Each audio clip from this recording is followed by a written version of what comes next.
landed on the planet, the alien planet, and we are assembling our first little storage unit. So this is that free tent we found in that cache, remember? And we're going to assemble it and keep some tools and stuff here instead of carrying it in the back of the car. Yep. What? I said yep. Yep. Yep. And it'll give us some shade. Give us some shade. This is like the first thing we're doing to get moved onto the property. We're going to be moving onto the property over the next 3 days. Yep, 3 days, guys. So this is it.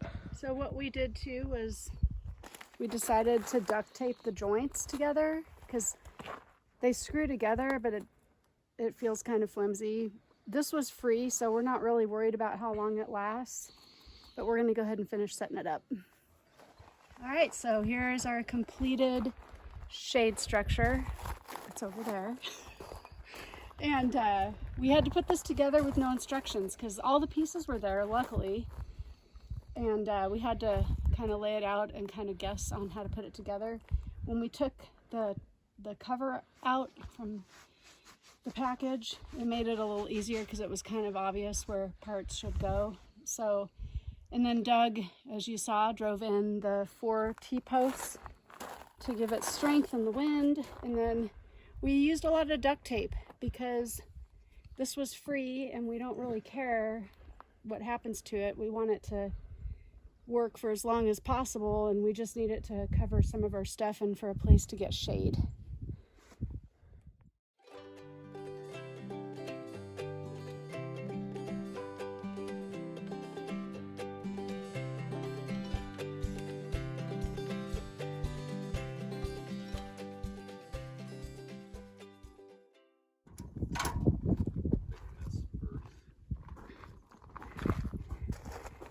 We went out and got some pallets today, and we're going to use the pallets to build a little temporary compost pile that we're going to use while we're living in the trailer until we get our main house site developed. And then we brought out our plants. Some plants, actually, this isn't all of them. We've got some olive trees and stuff too. But we wanted to bring these out today. And then we're just gonna get a little bit more set up over there under our cover. You're gonna do that while you're driving? Just a little bit.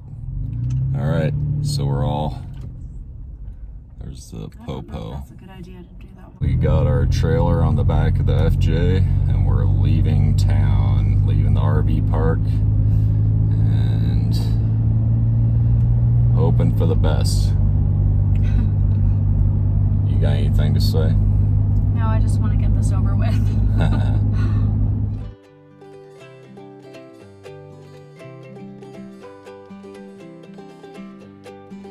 So I'm at the bottom of our road, getting ready to video Doug driving the car with the trailer.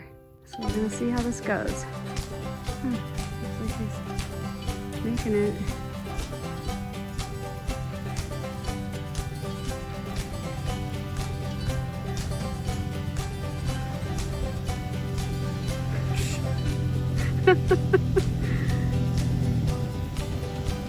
Okay, that was anticlimactic.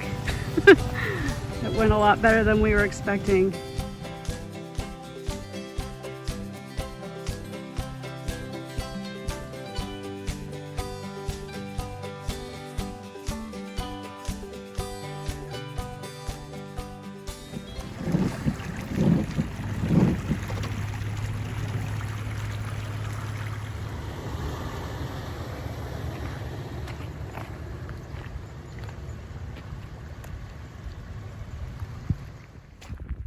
So we got our RV across the old wash and we had just enough time to set up the RV and the little campsite, and I looked out the window and I saw something shiny and white,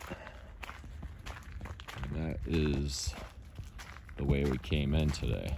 So this is what we're talking about, the wash. The wash. I'm gonna walk down there and let you see what we were talking about. It really is nice being out here, because now we can analyze our own water and not just come in the next day and find out what happened.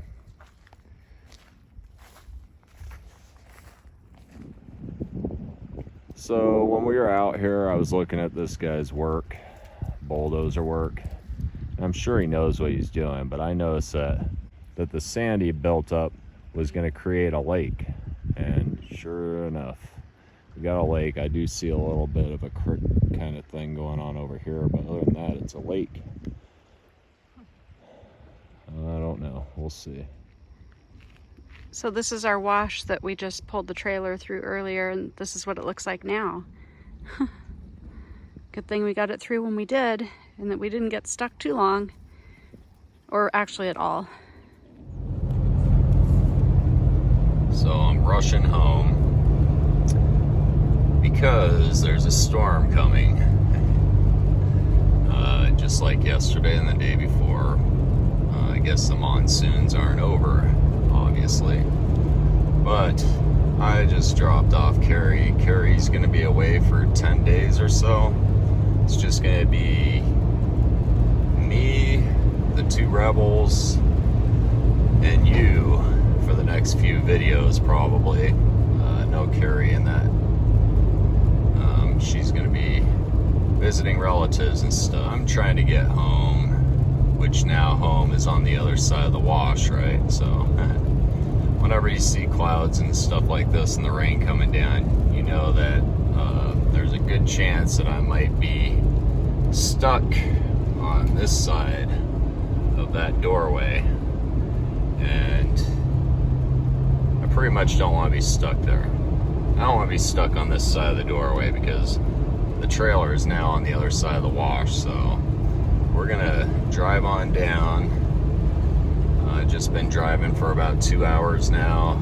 Picked up some supplies and going to go down to the property and see if we can actually get across that little pond you saw.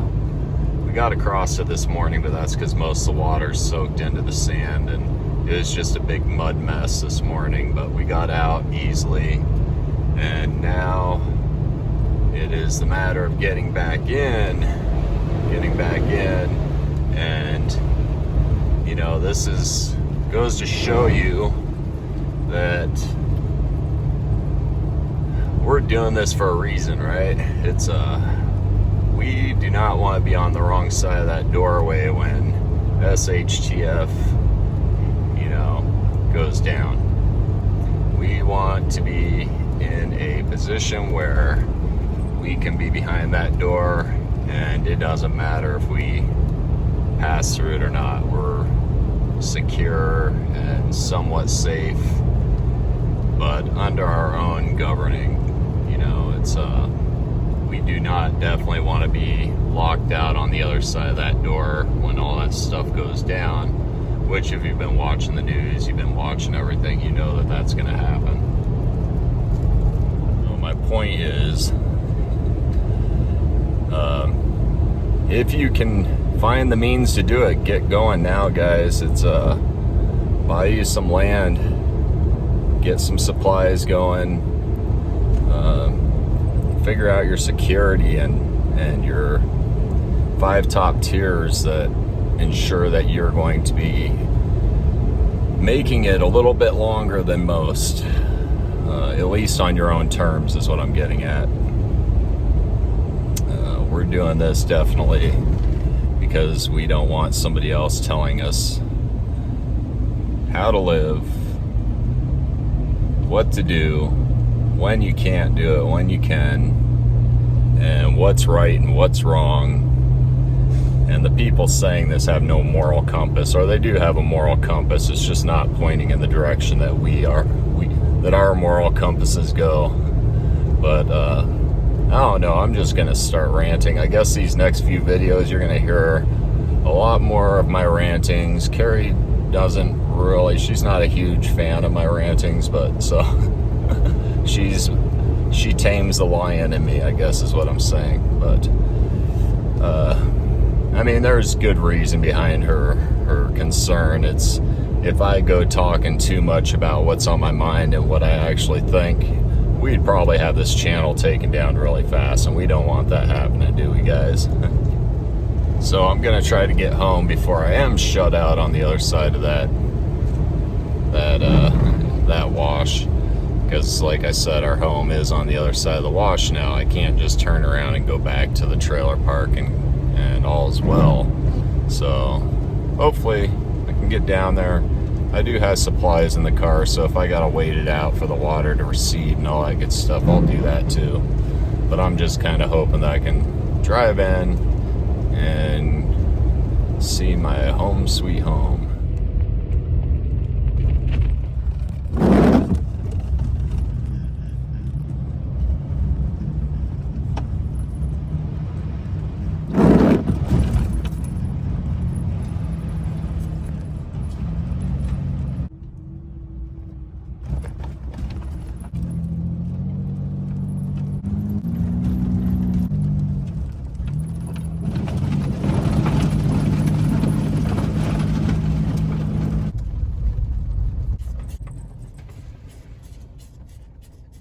The videos are going to get dumbed down here a bit, guys, because, you know, Keri's not in them.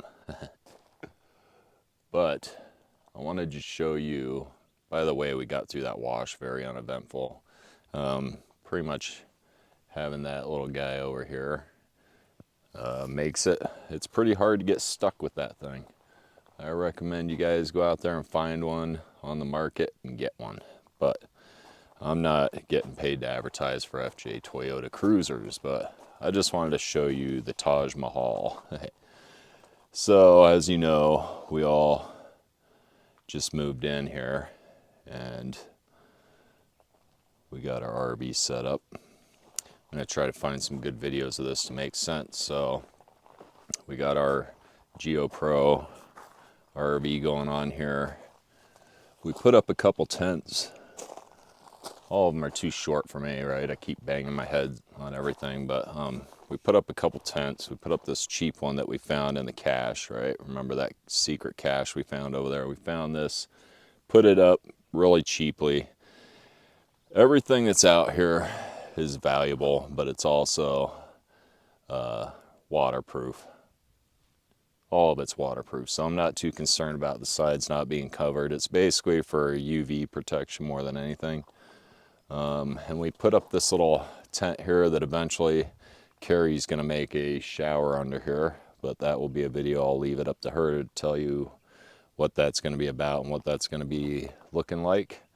But yeah, it's so we pulled our RV in here. We put a kitty corner because we wanted a view of the road and we wanted a view of the sunset and our house site, which will be up there at some point. But right now it's kind of sketchy to be putting that trailer up there because nothing's level. So we don't want to be having to mess with leveling a trailer up on rock, right? And plus the whole lightning factor and all that stuff. When we have a earth bag house up there, we're not going to be too concerned about it. But yep, we got 2 tents up. That's kind of like our seating area right there. Sorry I'm making you guys dizzy, but just wanted to show you how it's going to be, maybe for some of you when you first move out to your property and there's nothing there, right? It's bare land, very intimidating. It's going to be like a shock to you. Definitely. We've had the opportunity to come out here several times, so we kind of acclimated ourselves to it. But now it's the real deal, guys. We are no longer paying rent. We're no longer paying any of the utilities. We bought some gas, some propane, and thank God the weather's been kind of mild, so we haven't had to use air conditioning because our system doesn't run air conditioning at the moment. But you can just look around. It's pretty much a mess right here.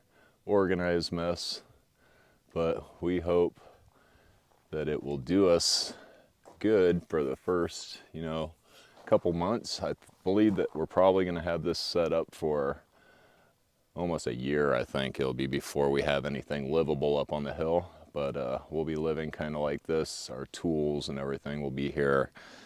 Somebody will always be on the property if any of you are getting a little something in your mind going on there.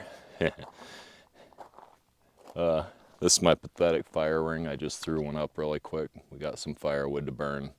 We had to bring it in from town though, because we really don't have much for firewood out here. I mean, I could scavenge and find something, but we're basically gonna burn some of the brush that I cleared out, Keri cleared out for the fence line. And that's my main goal right now, guys, is to finish this fence line while Keri's away. I still have a 2,000 foot length to do, but I gotta do 5 strings, so it's not gonna be fun. But I gotta get it done because there's a bull, and he's been hanging out down by our wash, and he's not too far away. I've been hearing him grunting and moaning and all that stuff. And the coyote also, we've been having some coyotes over here, so I walk around strapped, right? I won't shoot a bull, but you know, a coyote comes around trying to grab one of my dogs, and that's it for the coyote. But guys, like I said, I'm gonna be running this video show for the next few videos, so I'm not saying that's a good thing, but Keri will be back in 10 days from now. We'll try to put up like 3 videos. I really want to focus on getting this fence done, and also I want to get on my tractor. I want to get on Sleepy Bonnie and start cutting in some swales. So some of you guys that are into permaculture and all that stuff, I want to do a swale video, but purpose of doing that swale video also is for finding some aggregates or some chests of clay on the hill. And I'm also, so my plan is this, I'm going to be digging on this. Let's show you what I'm going to be doing. I know I'm preempting this video, it's not going to be in this video, but all along this hill we have our water flowed coming down here. I am going to start putting in swales probably every 30 yards going down, so I figure I'll have about 4 or 5 of them coming off this hill. And what my hopes is that, you can hear that thunder, what my hopes is that I'm going to hit while I'm making these swales either aggregates of clay, or I'm going to just hit a bunch of rock. But anyhow, I'm searching for a soft spot in the hill to put in my septic, because remember, we can't get by without putting in a septic. So anyhow, guys, I'm going to cut this short before I get electrocuted here holding a GoPro in the middle of the sky. Nothing else here. And I hope you guys have a good one. We'll see you.